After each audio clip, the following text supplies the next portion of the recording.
Projeções cartográficas, histórias e funcionalidades. Uma projeção cartográfica é o resultado de um processo de conversão ou transformação de coordenadas de um ponto na superfície de uma esfera para coordenadas em um plano. Nesta conversão, as distorções acontecem. Qualquer projeção tem uma distorção embutida. Escolher uma determinada projeção para minimizar a distorção em uma área a ser cartografada é um problema que faz parte do dia a dia dos cartógrafos há muito tempo. As projeções cartográficas já eram conhecidas, usadas e discutidas na Grécia Antiga antes de 200 a.C. O famoso astrônomo grego Cláudio Ptolomeu, aproximadamente 150 d.C., escreveu extensivamente sobre o assunto. Os europeus, sempre um pouco atrás, só começaram a se preocupar com o assunto no princípio do século XVI, quando finalmente se deram conta que o mundo era uma esfera, ou quase. Os tipos de propriedades geométricas que caracterizam as projeções cartográficas em suas relações entre a esfera, terra e um plano, que é o mapa, são conformes. Os ângulos são mantidos idênticos na esfera e no plano, e as áreas. Equivalentes. Quando as áreas apresentam-se idênticas e os ângulos deformados. Afiláticas. Quando as áreas e os ângulos apresentam-se deformados. São conhecidos e disponíveis mais de 200 tipos de projeções cartográficas, criadas pelo homem ao longo da sua história. Desde as primeiras manifestações atribuídas aos gregos Eratóstenes, passando por Mercator, matemático e geógrafo belga que criou o sistema que leva o seu nome, utilizado pela primeira vez em 1569 na preparação de mapas para o uso dos navegadores, até os nossos dias. Quando a sua origem construtiva, as projeções podem ser classificadas em 3 categorias principais em funções da figura geométrica adotada: cilindro, cone ou plano, com base de transformações da esfera em mapas. Projeções cilíndricas.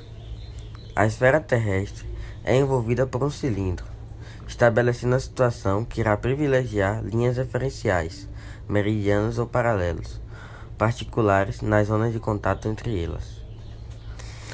Os meridianos e os paralelos são projetados de dentro para fora da Terra, sobre esse cilindro envolvente, que após desdobrado resultará, genericamente, em um retângulo no qual essas linhas de referência se apresentam retas, paralelas e perpendiculares entre si.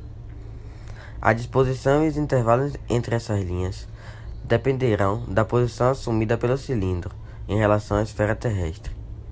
Numa projeção cilíndrica, todas as linhas longitudinais aparecem paralelas e não se encontram nos polos. Em consequência, as regiões polares aparecem desproporcionalmente grandes. Projeções cônicas. As projeções cônicas produzem um efeito exatamente oposto ao das cilíndricas, e por causa disso, são usadas de preferência na representação das zonas temperadas, enquanto as cilíndricas produzem com maior fidelidade a região equatorial.